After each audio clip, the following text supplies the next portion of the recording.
to our session. So hope we remember that we have to have our Bhagavad Gita book ready because we start with the prayers.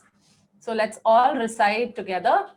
Om Jnana-timirandasya Jnananjana-shalakaya Chakshurunmilitam Yena Tasmai Shri Guruve Namaha. Shri Chaitanya Manobhishtam Sthapitam Yena Bhutale Swayam Rupa Kadamahyam Dadati Swapadantikam Vandeham Shri Guru Shri Udapadakkamalam Shri Gurun Vaishnavamscha Shri Rupam Sagrajatam Sahagana Raghunathanvitam Tam Sajivam Sadvaitam Savadhutam Parijana Sahitam Krishna Chaitanya Devam Shri Radha Krishna Padan Sahagana Lalita Shri Vishakhanvitamscha. He Krishna Karuna Sindhu Dinabandhu Jagatpate Gopesha Gopika Kanta Radha Kanta Namastute Tapta Kanchana Gaurangi Radhe Vrindavaneshwari Vrishabhanu Sute Devi Pranamami Hari Priye Vancha Kalpatarubhyascha Kripa Sindhu Bhayevacha Patitanam Pavanebhyo Vaishnavebhyo Namo Namaha. Shri Krishna Chaitanya Prabhu Nityananda Shri Advaita Gadadhar Shivasadi Gaura Bhakta Vrinda. Hare Krishna Krishna Krishna Hare Hare Hare Rama Rama Rama Hare Hare.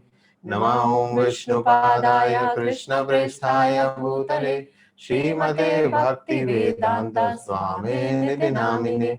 Namaste Saraswate Deve Gauravani Pracharine Nirvishesha Shunyavadi Pashyatya Deshatarine.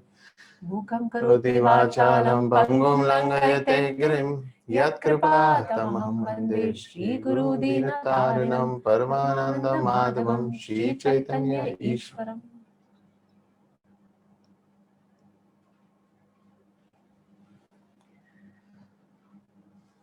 Hare Krishna. So we will start with our today's session. We have shared the screen? Yeah. So as always, we will start with our Gita Rewind. So here comes the quiz from the last session. Few questions are there and we request you to carefully answer these questions.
Hare Krishna, Hare Krishna, Krishna Krishna, Hare Hare, Hare Rama, Rama Rama, Hare Hare. So we will end this quiz here and would quickly share the responses with you. Krishna is called as Madhusudan, and the right answer is he killed the demon named Madhu. So most of you got it right. That's great. Question number 2, Bhagavad Gita was spoken to remove the lamentation of an ignorant man. And the correct answer is true, because we saw how Arjuna was lamenting.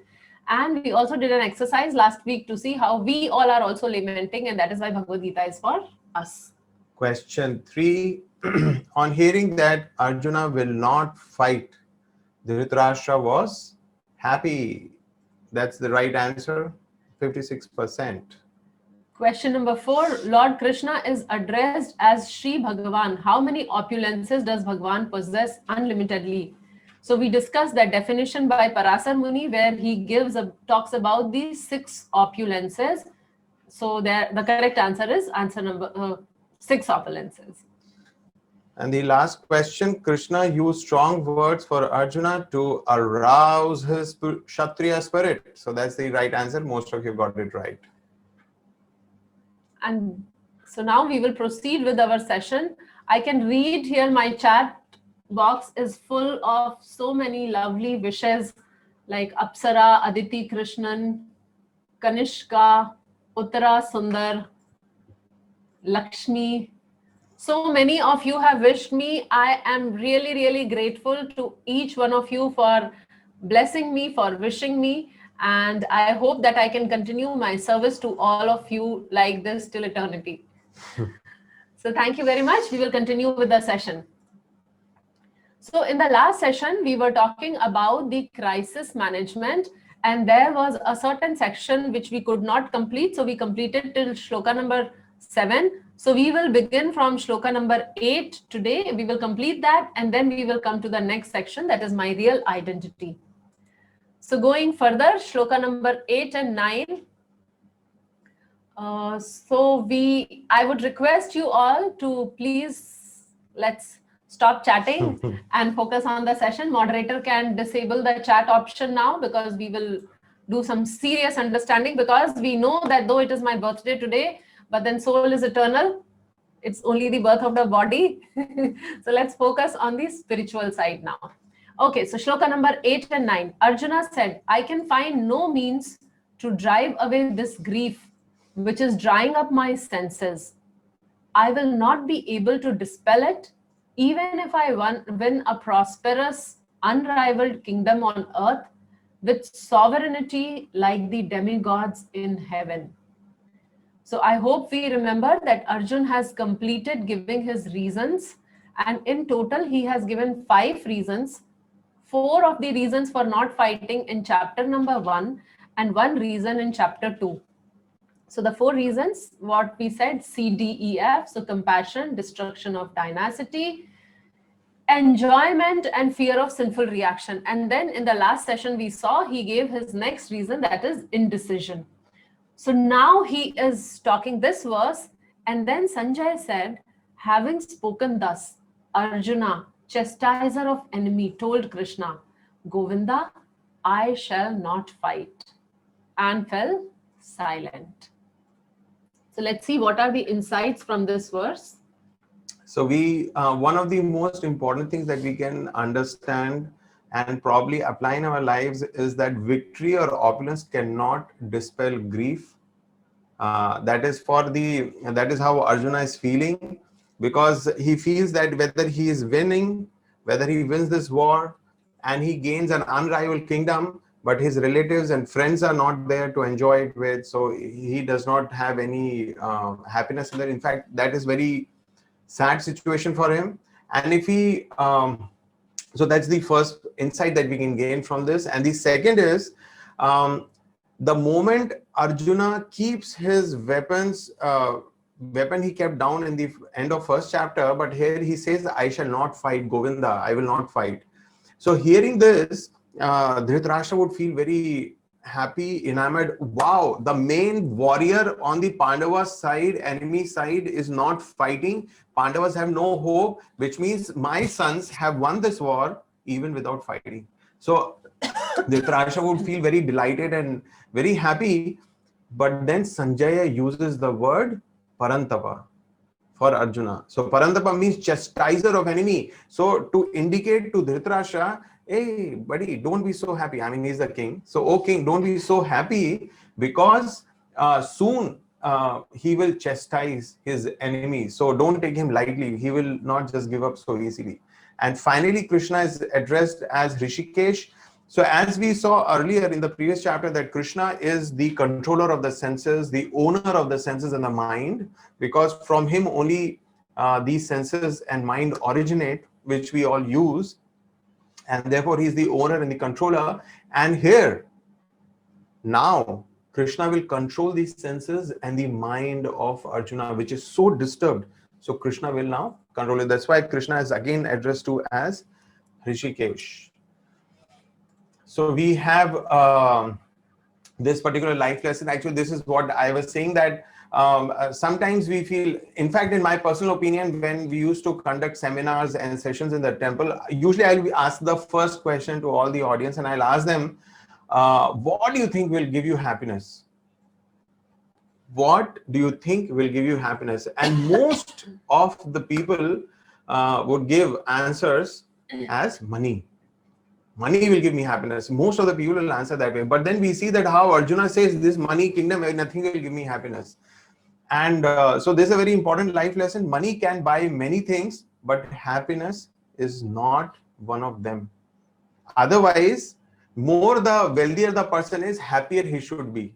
So if happiness is proportionate to wealth or money, more money means more happiness, but that's not the case we see. And especially if we look at developed countries where people are generally more wealthier, we don't see it that way.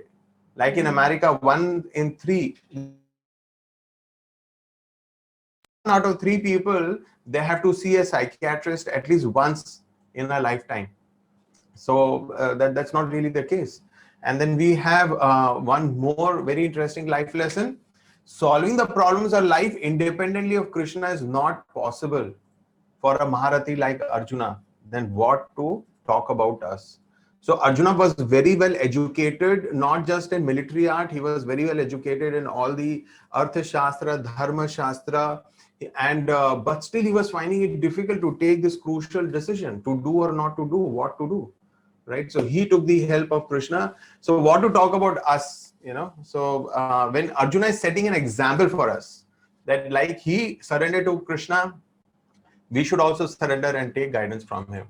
And finally, the key to real happiness is Bhagavad Gita and Bhagavatam, the words of the Supreme Lord, the teachings of the Supreme Lord, and knowing how wonderful devotees heard that knowledge and applied their knowledge in their times of crisis and in their life.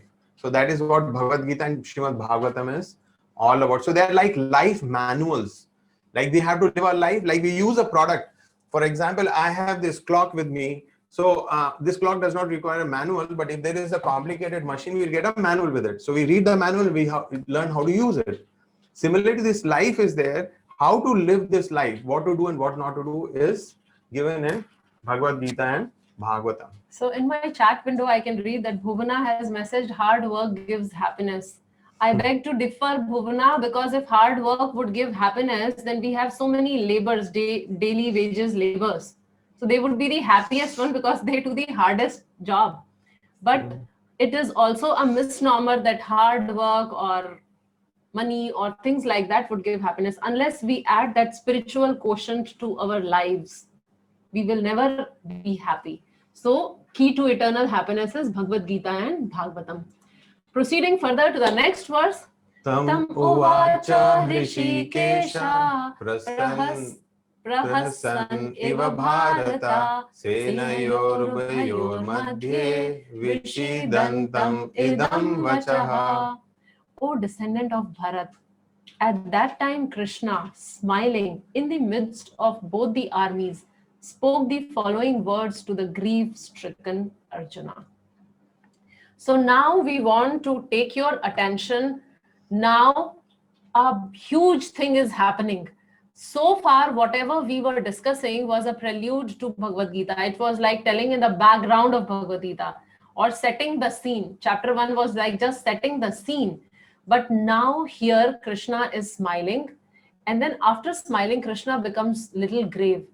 So what does that indicate? That is because the relationship is changing now. So in verse number 7, we saw Karpanya dosho pahata svabhava, where Arjun was actually saying that I am surrendering unto you, Krishna. Now you tell me for certain what shall I do? So in that verse, Arjun surrenders to Krishna, and here the complete relationship has changed. So initially they were friends, and in friends we have tendency to like joke or become frivolous.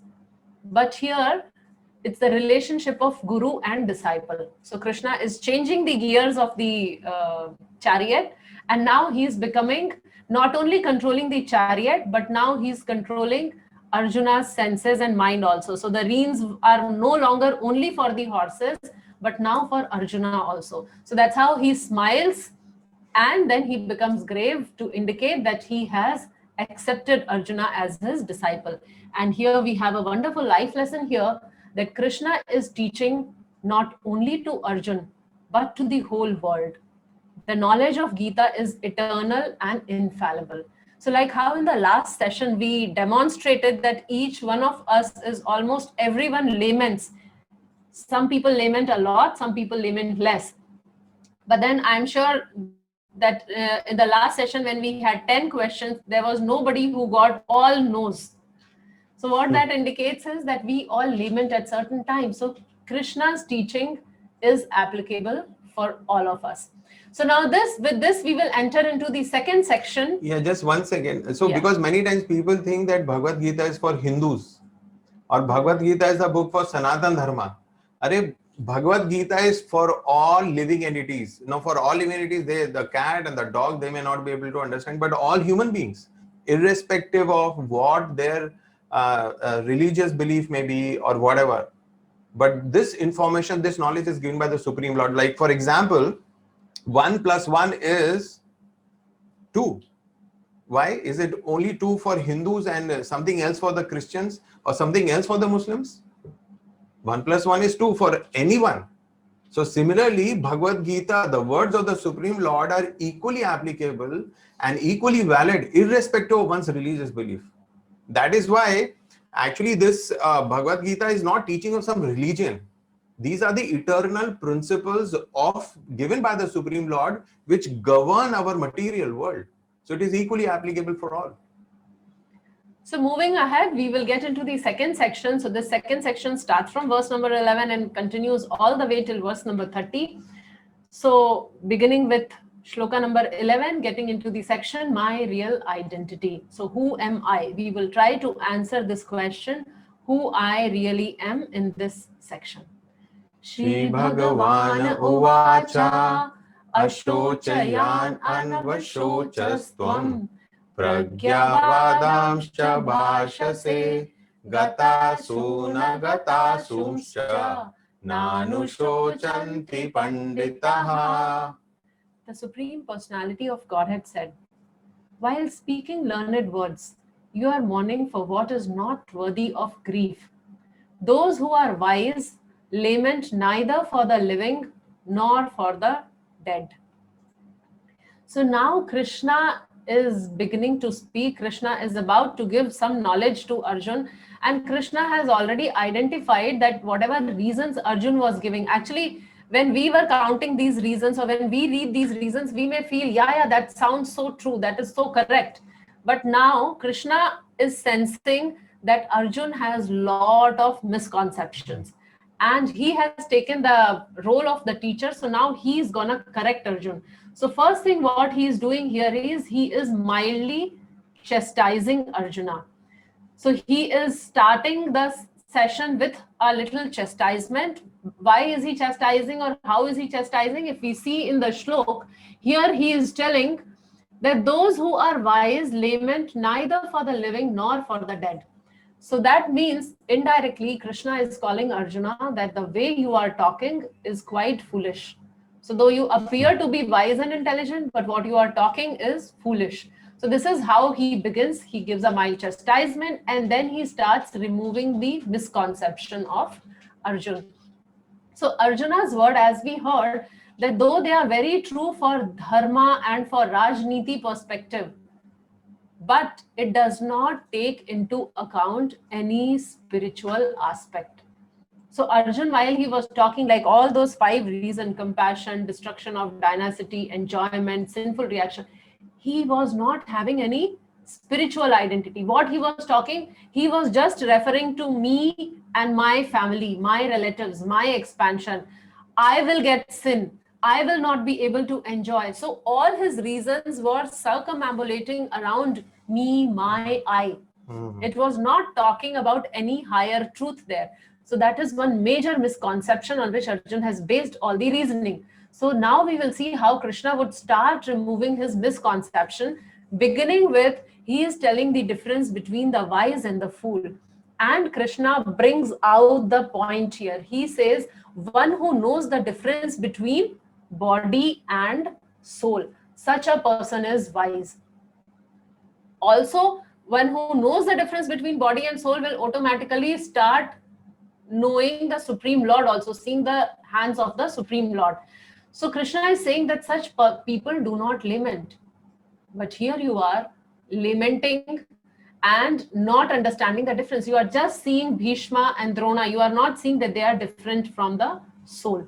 So let's move ahead. And here is a life lesson that unless one has spiritual perspective, everything remains temporary and self-centered. So now we may feel that why this word self-centered is there. So if we carefully observe Arjun, he was actually being very self-centered. Like as I was telling that he was talking only I, me, my. So that is self-centeredness, my dear friends. Now, let's assume that we do not believe in Bhagavad Gita or Bhagavatam or any scripture. So if that scriptures are taken away from our life, now how would we know whether meat eating, for example, or having a lot of alcohol, is it okay or is it not okay? So how would we come to that conclusion? Just because whatever I feel is good, whatever does not disturb me much, whatever is okay with people around me, I would say that that is normal. Like I drink only a little. Let's say I just take 2 pegs at night before I go to sleep, and that too from my own money. And I don't beat my wife. I don't trouble my neighbors. So I hope that is okay. So the point is, from where that decision is coming, self comes in the center. So if we remove the spiritual perspective, then everything becomes temporary and self-centered. And there is another life lesson here. Wise and fool is distinguished on the basis of spiritual knowledge, not academic degrees. So people may be very, very learned in their academic areas, but unless we understand the difference between body and soul, we do not come in the category of wise, at least from Krishna's perspective.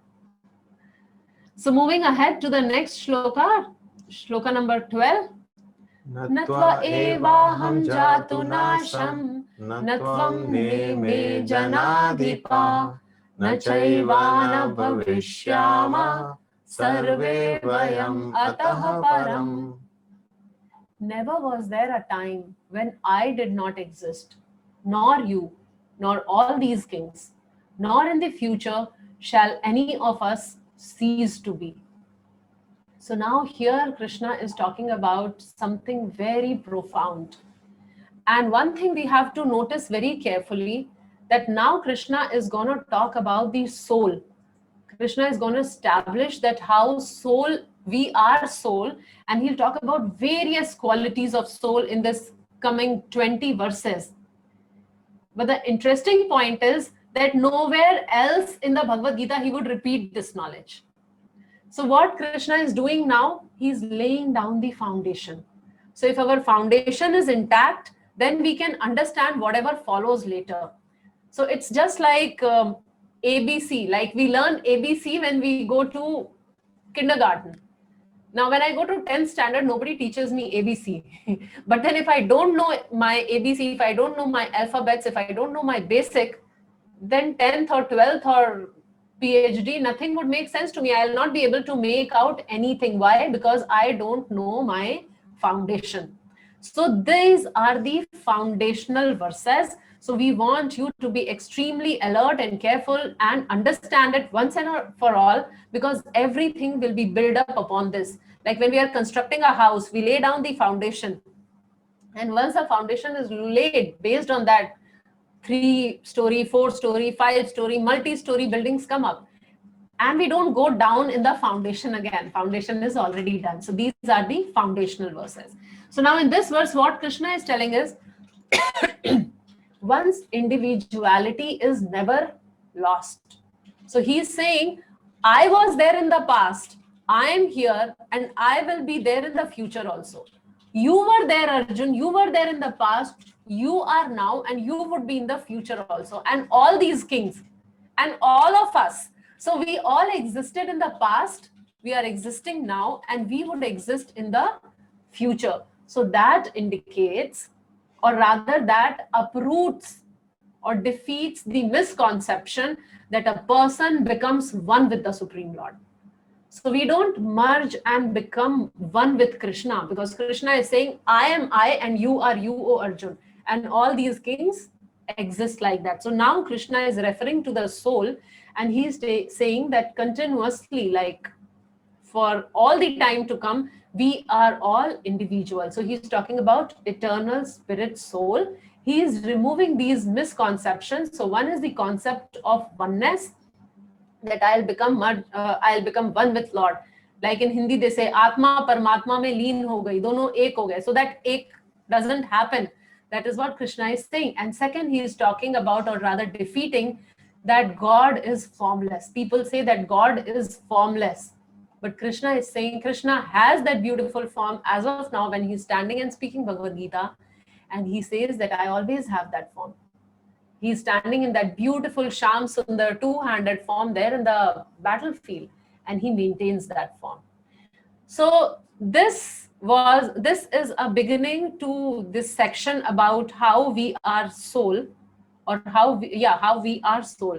So to strengthen this understanding, we have picked up few videos, few scientific presentations, because as I said, that this is like extremely important for all of us to understand. So we have picked up some cases, some things from medical science to support what is there in Bhagavad Gita.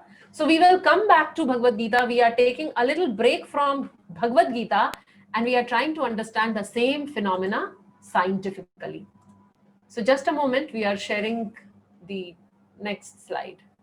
Okay, so hopefully all of you can see the shared presentation. So there's a different presentation that we're sharing now.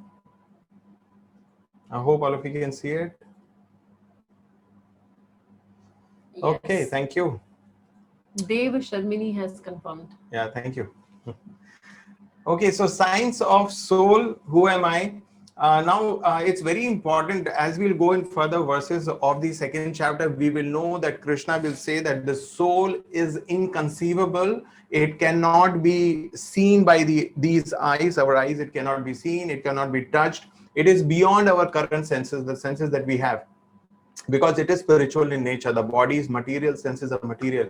So we cannot directly perceive the soul. So that is why modern science, medical science, they are not able to perceive, they're not able to understand this phenomena of soul. But there is research which indicates that there is something beyond this body that survives beyond the death of this body. So we look at some of those phenomena. I'm sure some of you would have come across this, because this is a very popular question. Life after death, is it fact or fiction?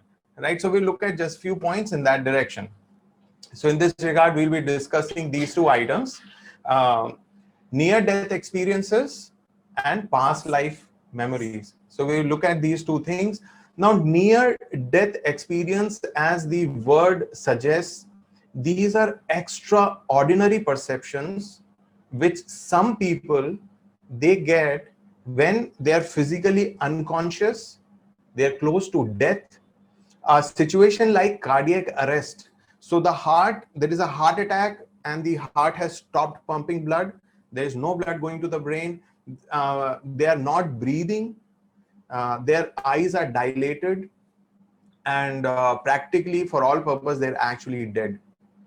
And sometimes when those such people are revived, and sometimes some of them have extraordinary perception of reality beyond their body. So those are regarded as near-death experiences, and of course, past life memories, which means spontaneously a child remembers something from his past, previous life.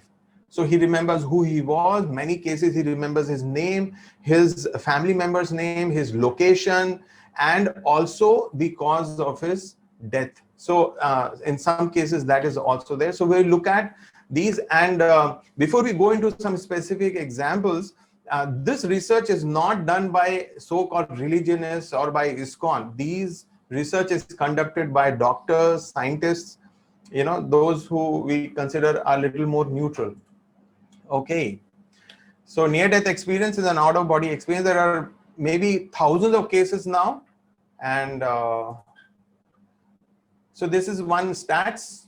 11 to 14% of average American population who are mentally and physically healthy have had out-of-body experience. So out-of-body experience means that the person is lying in one location, one place, but he's able to somehow observe, hear, see a person, an incident which is way beyond where his body is lying, and then he's able to recall that also. So there are some cases like that, but we will focus more on near-death experiences. So Michael Sabom, he's a cardiologist, and he has written a lot of books in this regard. And we will see him in one of the documentaries. So the first case which I'll take is a very famous, popular case. This Kimberly Clark was a clinical associate professor, School of Social Work. So she was a social worker, and she came across this particular case. So there was this person called Maria. She was a migrant worker in US, and way back in 1984. So Maria suffered a cardiac arrest. She was brought into the hospital at night. And because of that severe situation, she remained in the hospital completely indisposed for several days. So when Kimberly met Maria in the hospital, so Maria told that during that cardiac arrest time, she could see herself lying, she could see the doctors, and then she moved beyond the walls of the theater. She went a floor above, and she saw a shoe on the ledge of a window. So she gave a very specific object that she saw, which is otherwise impossible for her to see. And she gave a lot of details about that shoe. So Kimberly thought, oh, this is very interesting. This is very intriguing. So what she did was she went down to the hospital, and from there she started looking at the different window ledges, but she couldn't see anything. So she went back to the floor above Maria's floor, and then she describes that how she had to actually put her nose on the glass and see, because ledge was not very clearly visible from inside. So she was looking room after room, window after window, and finally she saw, yes, on one of the ledges there is one tennis shoe. So somehow she got it retrieved, and when she observed the shoe, she realized that it was described in amazing great detail. It was exactly the shoe which Maria had described, right? And then Kimberly noticed that such detail, observing such detail of that shoe, it was only possible if somebody was watching it from outside the building. So on third floor, on the ledge, somebody outside the building means that somebody was actually floating there, right, and watching it. So this was a very amazing incident, which was narrated, related, and it was verified by Kimberly. So you have any comments in this regard? And usually you'll give a comment, no, that so how is it possible, the person is indisposed. And next we have this doctor. He is also very famous, and he pioneered this near-death experience research. His name is Pim van Lommel. he studied 344 cardiac arrest patients. So he did not focus on anybody else. He focused on cardiac arrest patients. So in his case, among so many cases, 62 out of 344, 62 had near-death experiences. So there is one particular case which I like to draw your attention towards, that this person came into the hospital, he was in coma. Person was alive, but he was in coma when he was brought into the hospital. And he was suffering from cardiac arrest. And the nurses there started the resuscitation process. So before that, they removed the denture. So this person had dentures, so the dentures were removed and they tried to resuscitate. And it took them 90 minutes, 1.5 hours to get this person to breathe to sufficient heartbeat level and blood pressure. But still he was comatose. Then he was shifted to ICU, and then he came out of several days. After several days, he could come out of coma. So when he came out of coma, one of the nurses who were part of the resuscitation team, she came. So this person immediately recognized her, and what this person said, that where is my denture? The first thing he asked her was that where is my denture? And then he explained that the denture you had taken out of my mouth, and that denture you kept on a table which had a lot of glass bottles, and it had a moving drawer below that. And then he also described the different people in the room wearing different types of dresses and persons.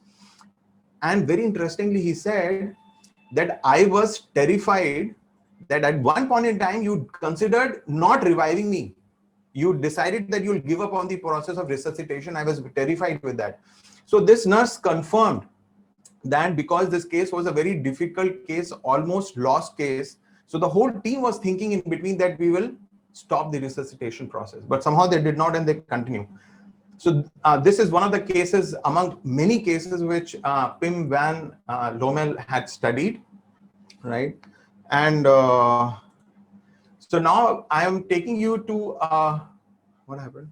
Yeah, I'm taking you to a documentary. So, okay, so some of you are asking that whether are there any examples from India? Yeah, I guess if Indians do some research and if it is presented, maybe I can share some of that research also, but I couldn't come across. But now we will move into the next part, and that is past life memories. As I was saying, these are spontaneous memories of a child where he remembers his past lives. Now, again, this is not just there are many cases which are reported, but some of them are very well researched. So we'll go and look at Dr. Ian Stevenson. He is no more now, but he has done a lot of research, professor of psychiatry at University of Virginia. More than 2,000 cases he has researched. In fact, this department still exists. And those of you who are very interested, you can go back. There's some of the videos put up by this department. Some of their conferences are there, where they discuss some of the very famous cases of past life memories, like one of the World War II pilots. So all that is available on the internet. If some of you are interested, you can go there. And his team member was Dr. Satwant Pasrija. She is a clinical psychologist, part of NIMHANS from Bangalore. It's a very famous institute in India. And this clipping is there. So we'll just look at this. Professor Stevenson has studied hundreds of birthmarks and birth defects in children who claim previous lives. I'm particularly interested in a collection we have about 15 cases where there are 2 birthmarks corresponding to bullet wounds of entry and exit. And forensic pathologists know that nearly always if you shoot somebody, the bullet wound of entry is small and round, and the bullet wound of exit is large and irregular in shape. And that's the way our birthmarks, in about half of these cases, they correspond exactly that way. So what Dr. Ian Stevenson is saying is that not just on what these children speak, they're also looking for hard evidence, and they look for birthmarks. So what he's explaining is that the criminal pathologists or crime pathologists, what they know is that when there is a gunshot wound, So where the bullet enters, the mark is small, but where the bullet exits, there is a bigger wound. So they have come across children who are born with birthmarks, who remember their previous life, and they have two corresponding birthmarks. So what has happened is, so a child remembers that I was Mr. ABC in my previous life. So the child has a birthmark which corresponds to a bullet entry point, bullet exit point, which are one smaller, one bigger. And then these researchers have gone back, searched out that person whom the child remembers to be in the previous life, and they've gone through, in some cases, through the autopsy, postmortem report, to see that how the bullet wounds were and does it correspond. So they have found that the wounds of the dead person corresponded with the birthmarks of the child who remembers. So, I mean, these are remarkable evidences. We look at this child now. So this child, you will see that there is no ear, right? So he remembers being shot by another person in his previous life. This boy was born without a right ear, but with memories of the life of a man who was shot in the head. He remembered the previous life of a peasant farmer, this was in Turkey, who went to sleep at the end of the day in a pasture, and a neighbor came along hunting rabbits, and in the twilight mistook this sleeping peasant for a rabbit and shot him with a shotgun at point-blank range. We were able to go to the government hospital where the wounded man had been taken, and there we found a report showing that he died about 10 days later of hemorrhage in the brain. And this boy had memories of this exceedingly small, and his mouth was very... Because we are short on time, this is another case. The previous one was from Turkey. This man is from Burma. And this man remembered that he was a bandit in his previous life, and he was sentenced to death by hanging, but his hanging was blotched. So he had to be hanged twice to be killed. So so that was a botched hanging. So in this birth, he almost does not have lower jaw, and whole of his life he had to actually drink because he could not eat any solid food. So Dr. Ian Stevenson is saying that most of these birth defects which he measures or which he observes, they are not part of the normal birth defects which children are born with. So these are exceptional cases. And we will look at one last case by Satwant Pasrija.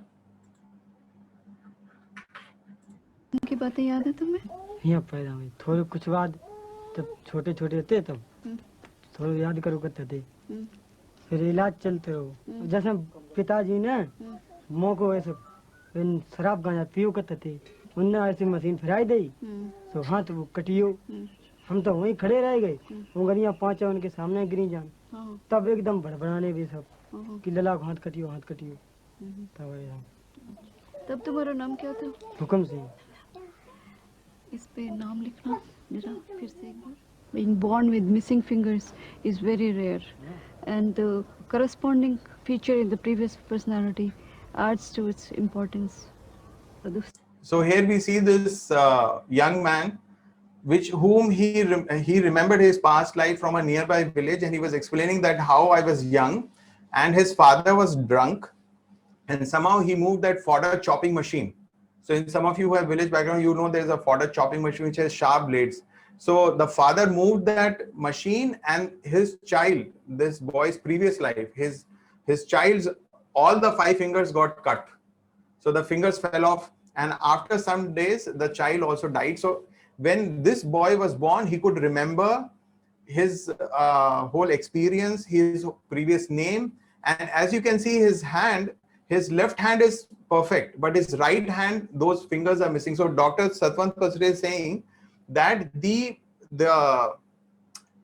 this person's cut fingers are actually corresponding to what had happened in his previous life. So there are cases like this, and okay, so yes. So I hope that it is making sense, like what we are discussing. I will just sum up. So we are talking about people with past life experiences or memories. So now what is this past life memory?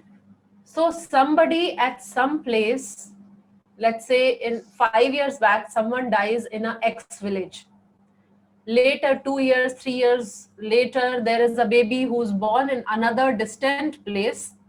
And this boy who's born now, he exactly remembers all the details of his previous life, like who was his parents, the family members, in what circumstances he was living, and in what circumstances did he die.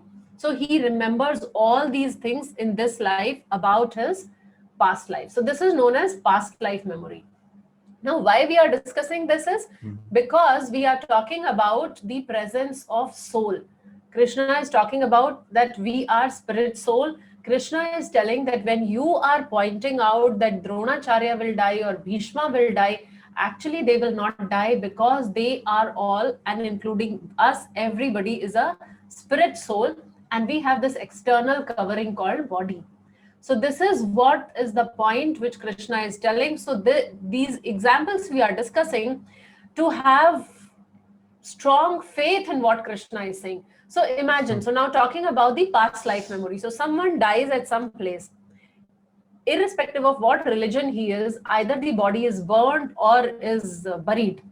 So the body is basically destroyed when a person dies. Now, much later, somebody else is recalling all the things.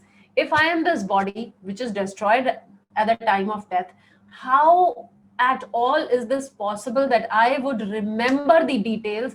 And what incidents we saw here were the birthmarks also. So how would I ever remember? And exactly at that place I have birthmark. And all the cases what we discussed here is not from Bhagavad Gita or any scriptures. These cases are the current time live cases. We may meet these people also. So such cases are happening around us. We talk about evidence. So there is evidence, direct evidence present around us of these cases. So this is what I think some of you may remember in our Gita Made Easy session, we discussed that how the whole package, what we see, has a soul, like we are the soul, and we have two layers of covering. One is subtle body and one is gross body. So at the time of death, this gross body, which is made of earth, water, fire, and an ether, this gross body is left behind, but the soul, along with the subtle body, goes to the next body. So the subtle body comprises of mind, intelligence, and ego. So this ego factor is something which make me feel that I am this body. So when this is transferred to the next body, so I have the memories of my past life. Now the next question may arise that why I do not remember, why only those people whom we are discussing, which are like handful of us, they remember their past life, and I am so unfortunate. I don't remember anything of my past life. So let me tell you, majority of these cases, these are either accidental deaths or like murder or traumatic deaths. So what happens is in their life, there is no proper closure. The life suddenly comes to a halt, and the person is so attached to his current life that he carries on those impressions to the next life also. So if we do not remember our past life, which indicates one thing, that we are nice, pious people who had normal deaths. So we don't have to really bother about why we do not remember the past life. So hope that is making sense. With this, we will officially close and conclude our today's session. We are here for next 25 minutes for our share and care session. And those of you who have to leave can leave. Thank you very much for joining us. If you leave this documentary is, you'll have to search online. And as you would know that we share these recordings of these sessions on YouTube, but YouTube is blocking our videos when we show these videos. So we'll see how to share this recording of this session. And second, about Damodar program. Yeah. And the second one is that, as we all know, that this Damodar month is going on, and we are hoping that all of you saw our last Saturday session and Sunday darshan also, which we went live from the temple. So talking about Damodar, we are bringing Damodar to your own houses. So we are coming up with a very attractive online Damodar Puja program for individual houses. So for that, we have some time slots which you have to book whenever you are available and we are available, and accordingly we book a time slot and we do the puja for your people, your friends and relatives. So what happens is, when you book this Damodar program, we would be sending you a meeting ID. So you can share that ID with whoever you want to invite Friends for and that family. particular puja. So your friends, your family, your business circle, anyone you want to invite, you can invite, and we would be conducting that program. And that puja is for 45 minutes. And we are doing it in 5 different languages. So English, Hindi, Bengali, Tamil and Telugu, 5 languages are there. So we will be sharing the details of how you can organize this puja at your respective WhatsApp groups. So you will be getting those details so you can book the puja and get the blessings of Yashoda Damodar. So we are ending the session and looking forward to all of you for the live Q&A today evening 5 p.m. We are sharing the link of the question. So any question, because today's topic was a little sensational, so we hope that we will get a lot of questions. So we are sharing the link for the Q&A. Whatever question you have, just type it straight away now itself, and looking forward to see you at 5 p.m. Thank you very much. Hare Krishna, Krishna Krishna, Hare Hare, Hare Rama, Rama Rama, Hare Hare.